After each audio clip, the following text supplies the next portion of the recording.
Mi marido eligió la Nochebuena para destrozarnos. Delante de nuestros hijos, declaró que vendería nuestro hogar, el trabajo de toda una vida, para dárselo a su novia. El descaro en su voz fue una bofetada para todos nosotros. Con una calma que lo aterrorizó, me levanté y le entregué un sobre. Él creía tener todo el poder, pero iba a arrepentirse de cada una de sus palabras. Antes de continuar, suscríbete al canal y cuéntanos desde dónde estás escuchando en los comentarios. Mi nombre es Sofía. Tengo 52 años. Creía que ya lo había visto todo en esta vida, que después de criar a 2 hijos y llevar un matrimonio de 28 años, ya no quedaban sorpresas. Pero la vida, a veces, guarda su golpe más duro para el final. Era 24 de diciembre. Nochebuena. Fuera, las calles de Pozuelo de Alarcón estaban silenciosas, cubiertas por un frío seco que prometía helada.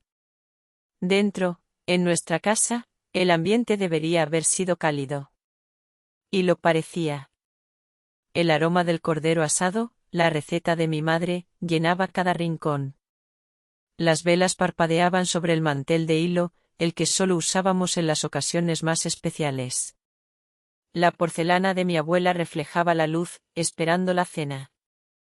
Mis hijos estaban en casa. Mateo, con sus 30 años y esa seriedad que había heredado de su abuelo. Elena, mi niña, siempre con una luz en los ojos que ahora, con 27, era más brillante que nunca. Habían venido desde Madrid, como cada año, para pasar las fiestas en la casa donde crecieron. La casa que mis padres me dejaron a mí. Un detalle importante. Javier, mi marido, estaba sentado a la cabeza de la mesa. Llevaba la camisa que le había regalado por su cumpleaños. Parecía el retrato de un hombre de éxito, de un padre de familia. Pero yo ya había aprendido a ver las grietas en el retrato. Había aprendido a notar cómo su sonrisa no le llegaba a los ojos. Cómo miraba su teléfono, disimuladamente, cada pocos minutos. Serví el vino. Un Rioja Reserva, su favorito. Chocamos nuestras copas. El sonido del cristal fue claro, limpio.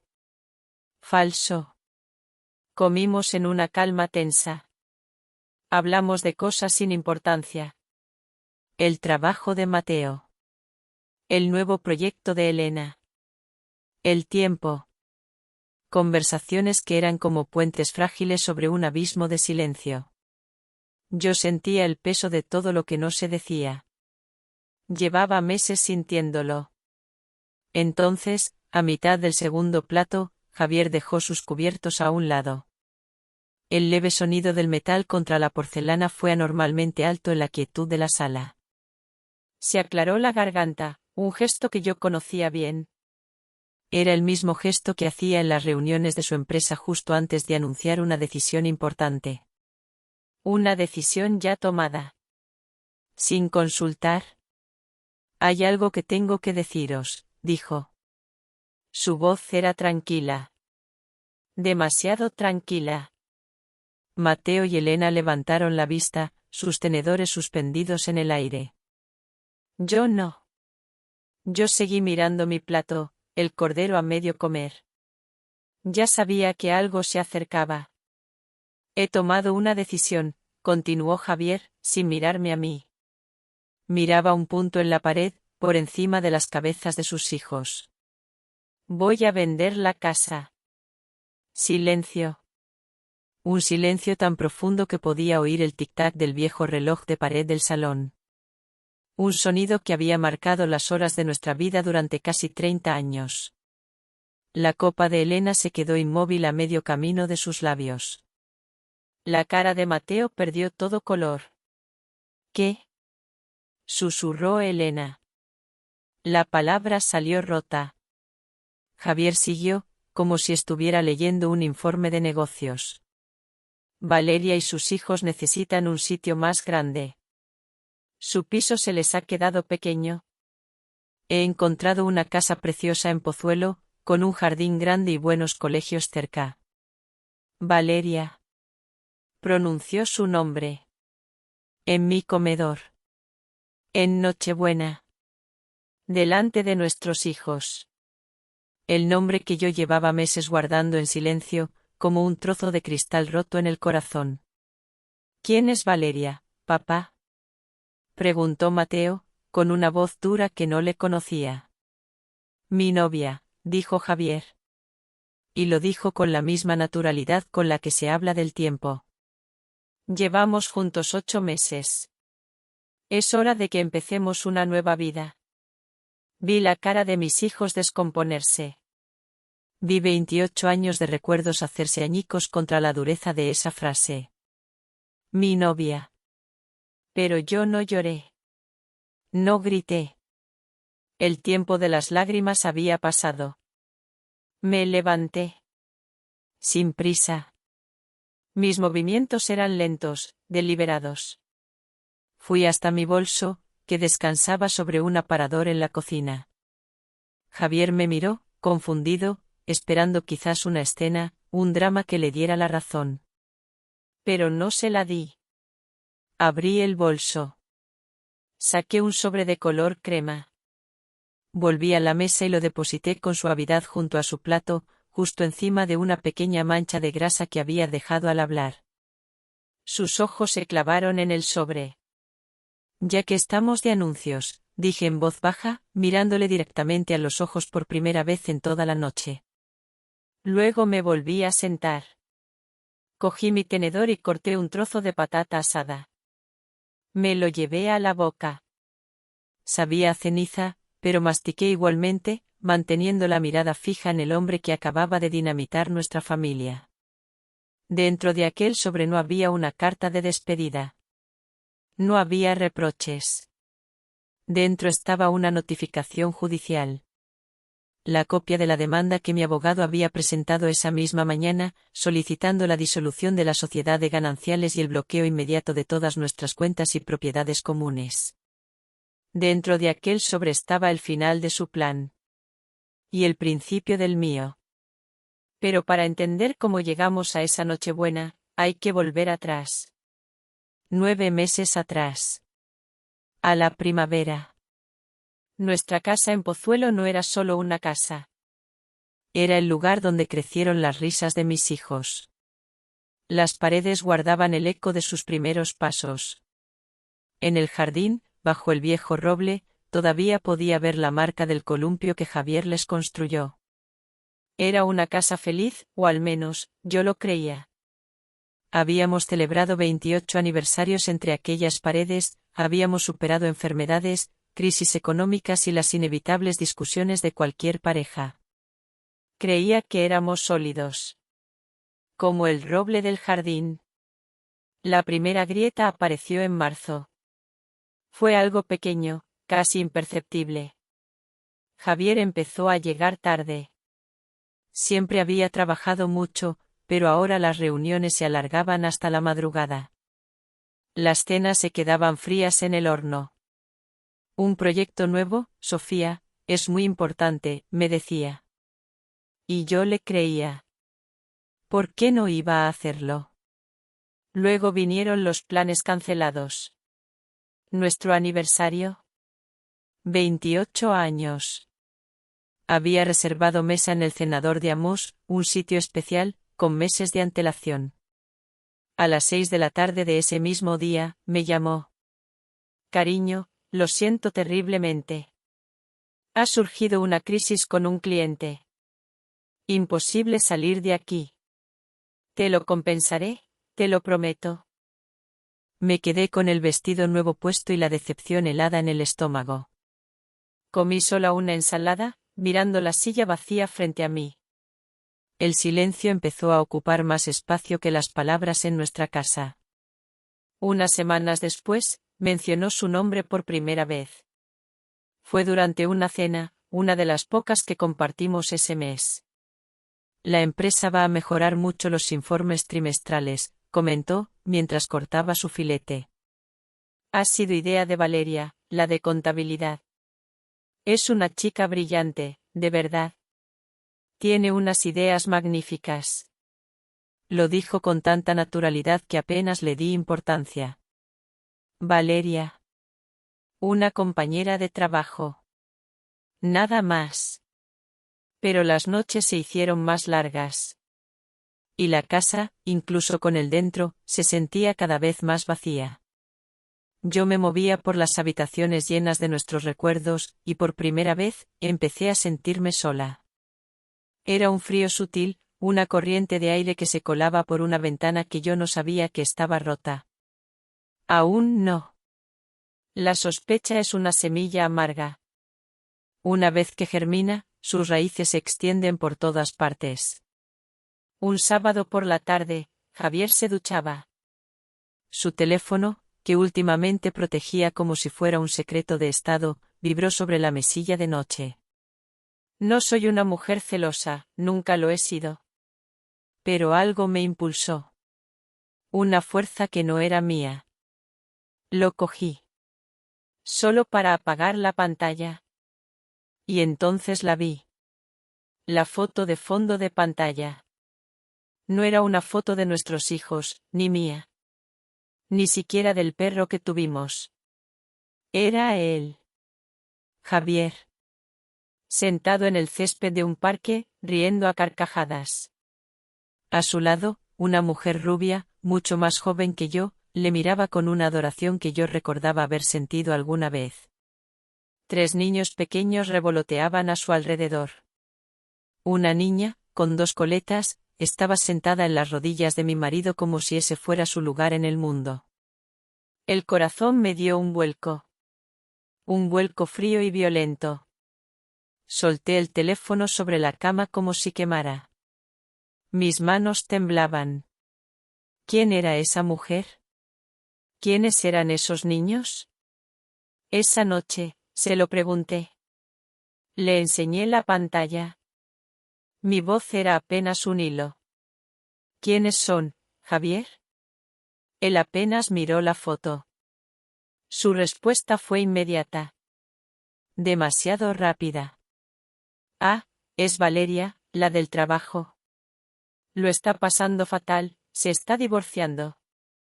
Un proceso muy complicado. Esos son sus hijos. Pobres críos. Solo intento ayudarla, ser un apoyo. Su explicación fue tan fluida, tan llena de una compasión ensayada, que casi le creí. Casi. Pero vi cómo cogió el teléfono y, con un movimiento rápido del pulgar, borró la foto. Sin pensar. Como un acto reflejo. La confirmación final llegó 2 semanas después. Y llegó a través de la voz más inocente. Mi hija. Elena me llamó un domingo, para contarme sus cosas. Mamá, ¿a qué no sabes a quién vi ayer en el Parque del Retiro? Dijo, con su tono alegre de siempre. A papá. Sentí un escalofrío. Ah, ¿sí? Pregunté, intentando que mi voz sonara normal. Sí, estaba con una mujer y 3 niños pequeños. Parecía una estampa de familia.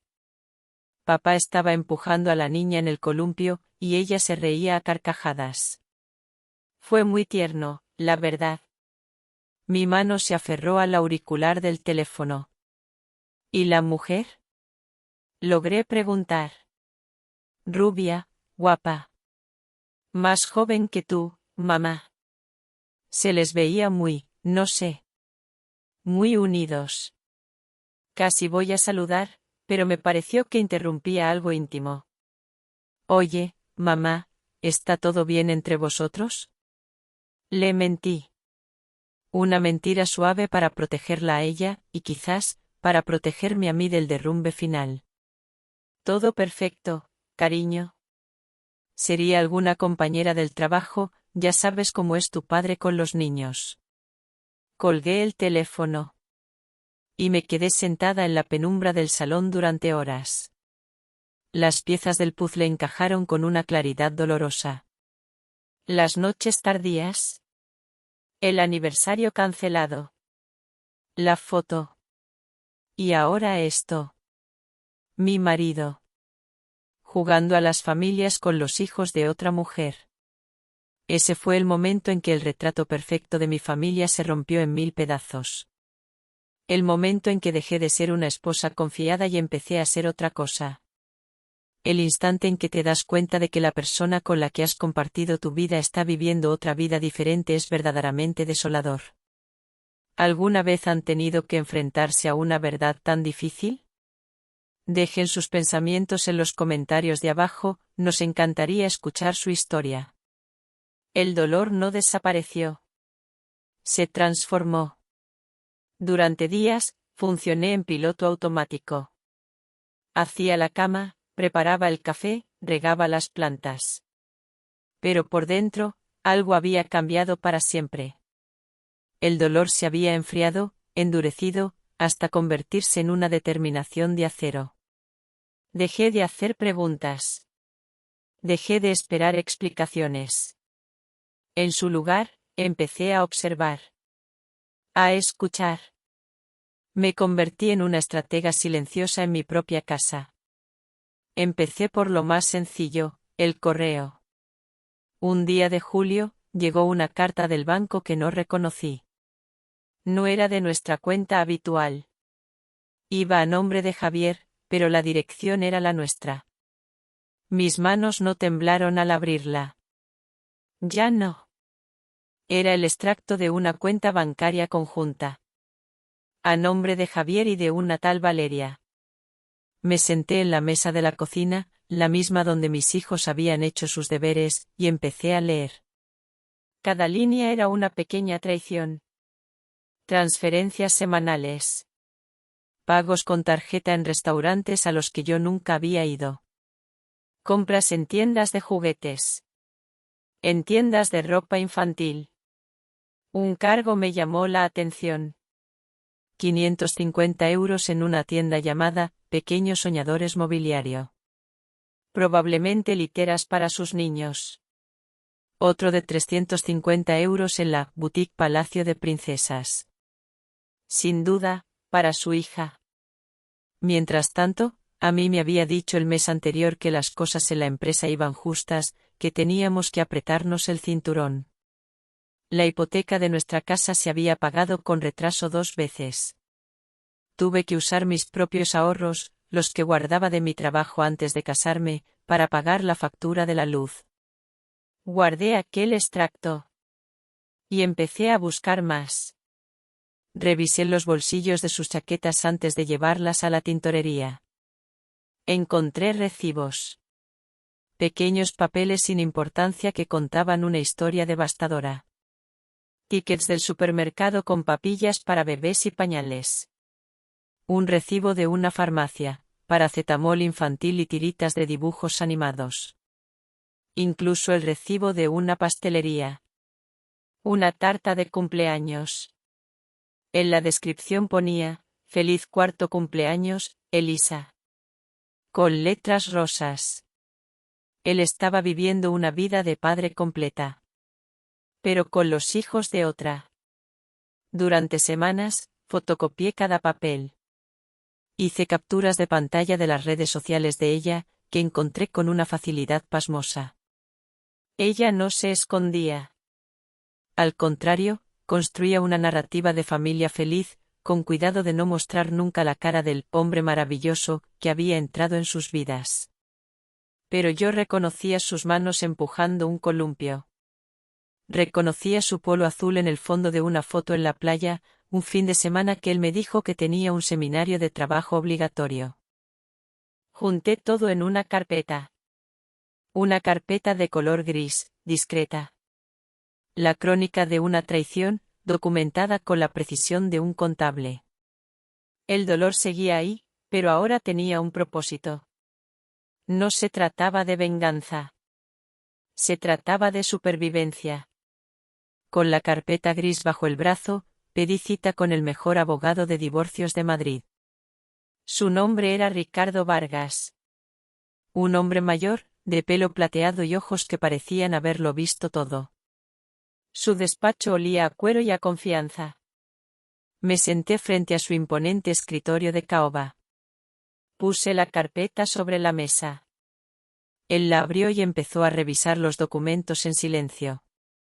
Yo esperé. No tenía prisa. Después de lo que pareció una eternidad, levantó la vista.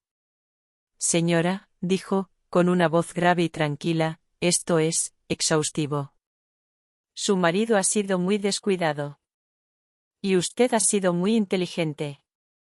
Le conté la historia completa. Sin llorar. Con una calma que me sorprendió a mí misma. Cuando terminé, le hice la pregunta que me había estado atormentando. Él quiere vender la casa. ¿Puede hacerlo? El señor Vargas sonrió por primera vez. Una sonrisa leve, casi imperceptible. Absolutamente no. La casa es un bien privativo suyo, heredado de sus padres. Él ha vivido en ella, pero no tiene ningún derecho legal a venderla. Es suya. Y solo suya. Sentí como si un peso enorme se levantara de mis hombros. La casa. Mi ancla. Estaba a salvo. Pero eso no es suficiente, continuó el abogado, inclinándose hacia adelante. Su marido, por lo que veo en estos extractos, está desviando dinero de la sociedad de gananciales. Está vaciando el patrimonio que han construido juntos para financiar su nueva vida. Tenemos que actuar, y tenemos que hacerlo rápido. ¿Qué propone? Pregunté. Un movimiento rápido y silencioso. Vamos a solicitar al juzgado, con carácter de urgencia, la disolución de la sociedad de gananciales. Y más importante aún, la intervención judicial de todas las cuentas y propiedades comunes. En otras palabras, vamos a congelar todo. No podrá mover un solo euro sin una orden del juez. La estrategia era brillante. Limpia. Legal. No era un ataque personal, era una defensa de lo que era mío. Y de mis hijos. ¿Cuándo podemos hacerlo? Puedo tener la demanda lista para presentarla a finales de la semana que viene, dijo, mirando su agenda. Calculé las fechas en mi cabeza. La semana que viene. Justo antes de Nochebuena. Perfecto, dije. Salí de aquel despacho sintiendo que volvía a respirar por primera vez en meses. Tenía un plan. Tenía un aliado. Ya no estaba sola en la oscuridad. Los días siguientes, me moví por la casa con una extraña sensación de calma. Compré los ingredientes para la cena de Nochebuena. Hice el cordero, las patatas, la tarta de turrón. Preparé la mesa con la mejor vajilla. Todo como siempre. Javier no notó nada. Estaba demasiado ocupado en su teléfono, planeando su futuro. No sabía que yo también estaba planeando el mío. Mientras el cordero se doraba en el horno esa tarde del 24 de diciembre, yo no preparaba una cena. Preparaba el final de una guerra. Las manos de Javier temblaban. No de ira. De incredulidad. Sostuvo los folios oficiales, membretados por el juzgado, como si no entendiera las palabras escritas en ellos. El hombre de negocios, el que siempre tenía todo bajo control, había desaparecido. En su lugar había un hombre perdido. ¿Qué es esto, Sofía? Preguntó, con la voz ahogada. ¿Una broma? Yo no contesté. No era necesario. ¿Creías que me iba a quedar sentada mientras desmantelabas nuestra vida? Susurró Mateo, y su voz, aunque baja, cortó el aire como un cuchillo. ¿Creías que no iba a defender a mi madre? Javier giró la cabeza hacia su hijo, como si acabara de darse cuenta de que no estábamos solos. Su cara pasó de la confusión a una rabia impotente. Tú no te metas en esto. Esto es entre tu madre y yo. Ella me ha tendido una trampa. No, papá, dijo Elena. Las lágrimas corrían por sus mejillas, pero su voz era firme. Muy firme. Mamá no ha hecho nada. El que ha traído la mentira a esta mesa has sido tú. El que ha roto esta familia eres tú. Vi a Javier quedarse sin palabras. Sus hijos, sus niños, a los que había acunado en sus brazos en esta misma casa, le estaban juzgando. Y le declaraban culpable. Se levantó de golpe, la silla arañó con violencia el suelo de madera. Sacó su teléfono. Vi cómo sus dedos, torpes, buscaban un nombre en su agenda. Valeria. Necesitaba que su nuevo mundo le confirmara que todavía existía, que todavía era poderoso. Se apartó unos pasos, dándonos la espalda. Cariño, empezó a decir. Su voz sonaba falsa, forzada. Sí, ha surgido un pequeño contratiempo. No, no es nada grave. Un malentendido legal con Sofía. Escuché el murmullo agudo de la voz de ella al otro lado, aunque no entendí las palabras. La postura de Javier se encogió. No, claro que no afecta a nuestros planes. La casa la tendremos. Te lo prometo. Pero su promesa sonó hueca. Sonó a desesperación. Colgó el teléfono y se quedó un instante de espaldas, un hombre derrotado frente a la ventana que daba al jardín oscuro. Cuando se giró, ya no había ira en su cara. Solo un vacío inmenso. Miró la mesa, el cordero a medio comer, las copas de vino llenas. Miró a sus hijos, que le sostenían la mirada con una tristeza infinita. Me miró a mí. Y por primera vez, creo que me vio de verdad. Vio a la mujer que había subestimado. No dijo nada más. Cogió su abrigo, las llaves del coche, y se fue. La puerta principal se cerró con un sonido suave, casi discreto. Pero para nosotros, sonó como el fin del mundo. Nos quedamos los tres en silencio. La celebración de Nochebuena se había convertido en un velatorio. Nadie tocó la comida. El fuego de la chimenea se fue consumiendo lentamente, hasta que solo quedaron las cenizas. Los meses que siguieron fueron un borrón de reuniones con abogados, papeleo y una extraña calma. Javier se había mudado a un apartamento alquilado en el centro. La casa, mi casa, recuperó una paz que no recordaba haber perdido hasta que volvió. Empecé a dormir noches enteras de nuevo.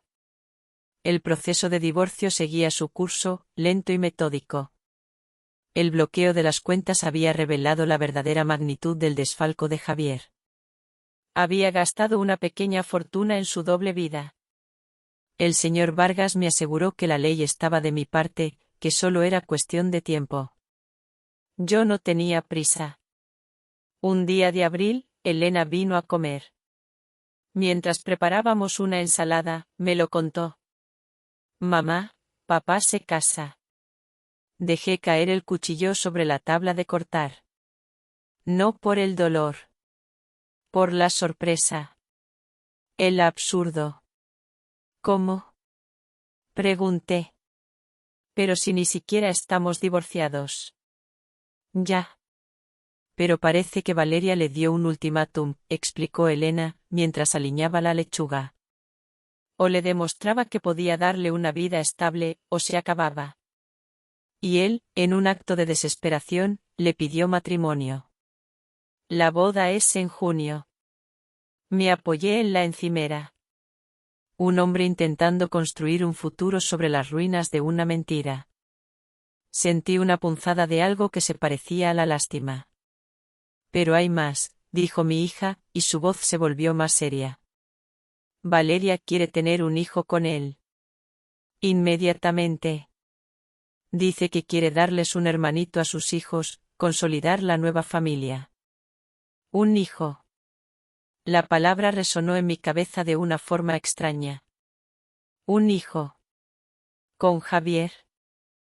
Por cierto, añadió Elena, sacando un sobre de su bolso.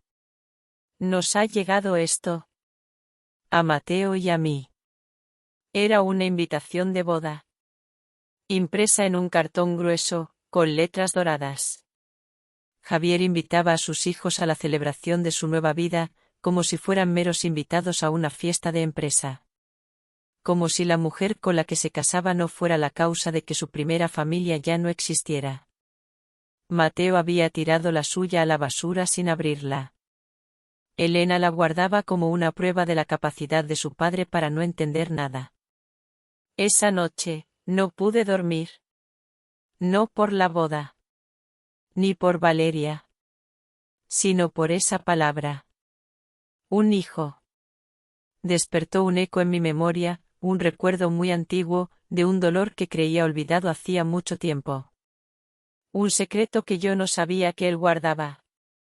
Escuchar que estaba a punto de empezar una nueva familia, de tener un nuevo hijo, no me causó dolor. Solo una extraña sensación de vacío. Un hombre tratando de borrar 28 años de pasado con una promesa.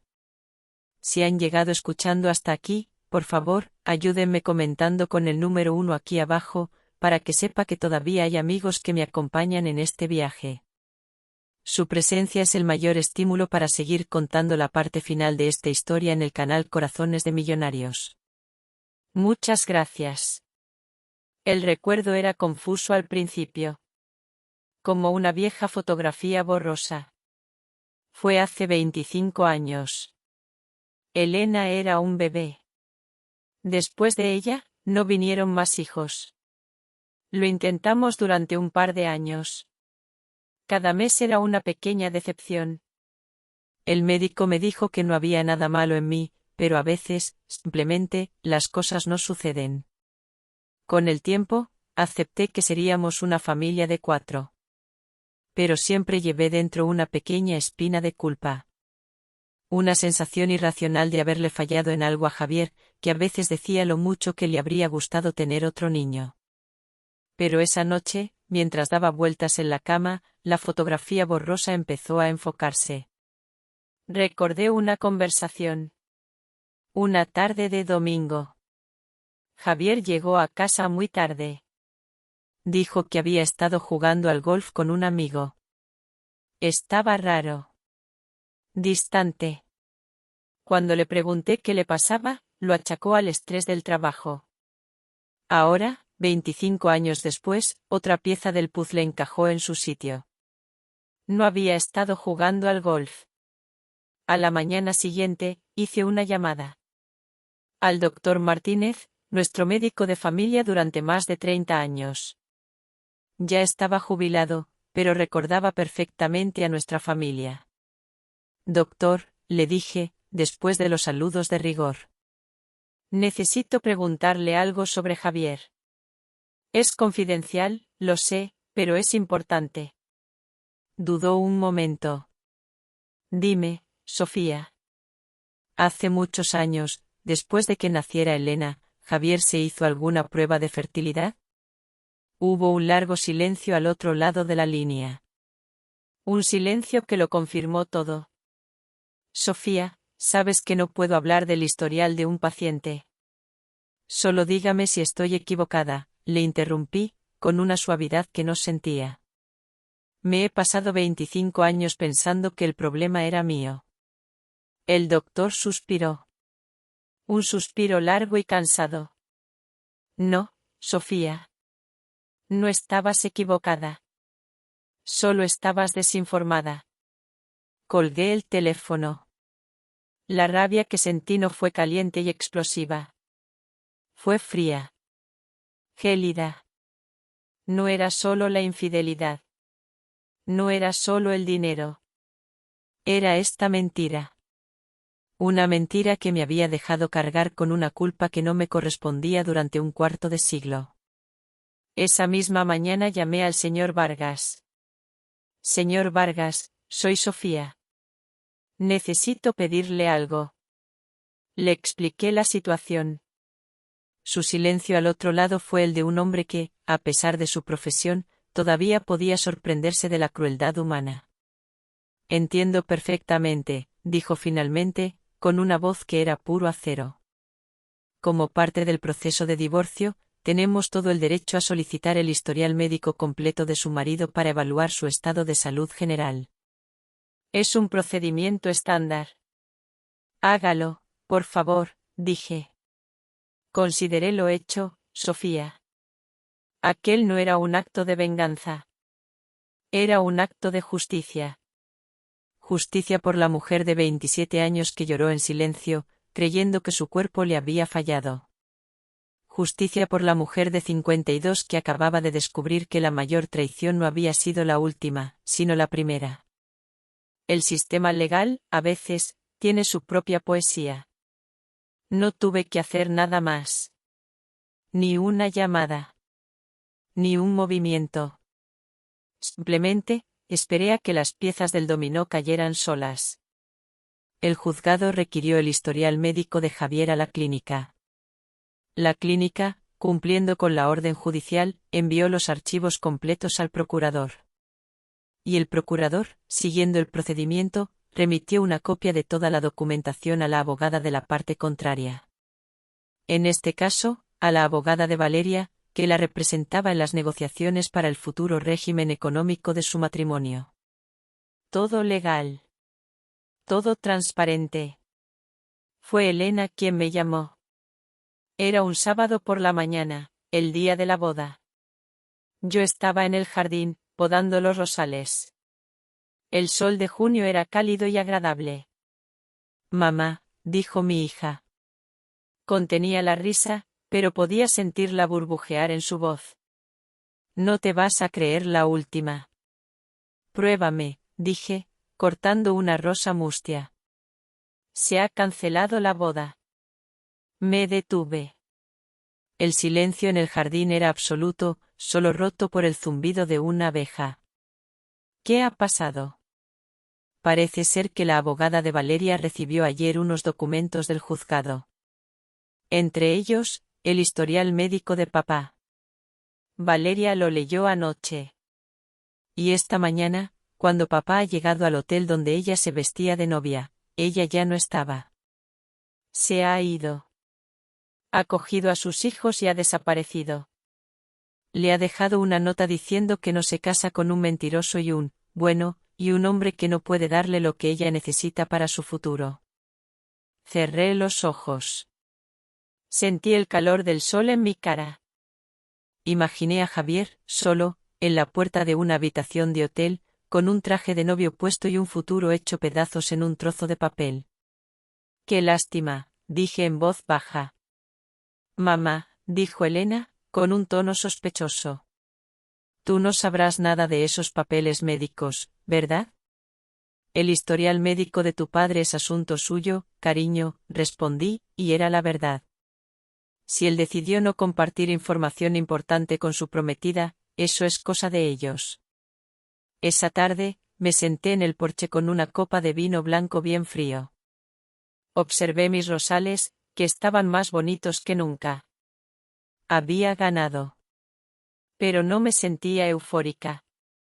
No había una alegría ruidosa. Solo una profunda, inmensa y maravillosa sensación de paz. El círculo, por fin, se había cerrado. Ha pasado un año desde aquella Nochebuena. Un año. A veces parece una vida entera. La casa ya no guarda silencios tensos. Ahora se llena con la música que a mí me gusta, con las risas de mis amigos cuando vienen a cenar, con el sonido de mis propios pasos sobre la madera. He pintado el salón de un verde salvia muy suave. El despacho de Javier es ahora mi rincón de lectura, lleno de plantas y de luz. Este espacio vuelve a ser un hogar. Mi hogar. El divorcio se finalizó hace 6 meses. Fue un proceso limpio, gracias al trabajo del señor Vargas y a que Javier ya no tenía fuerzas para luchar. Perdió su trabajo poco después de la boda cancelada. Al parecer, la historia se extendió por su círculo profesional, y su reputación de hombre fiable y sereno quedó destruida. Supe por Mateo que vive en un pequeño apartamento en el barrio de Argüelles. Trabaja como consultor autónomo, con poco éxito. Intenta reconstruir su vida, pero es difícil empezar de cero a los 55, cuando has quemado todos los puentes detrás de ti. A veces llama a los chicos. Mateo es cortés, pero distante. Elena es un poco más cálida, pero siempre con una barrera. Tendrá que ganarse su confianza de nuevo, conversación a conversación. Quizás lo consiga. O quizás no.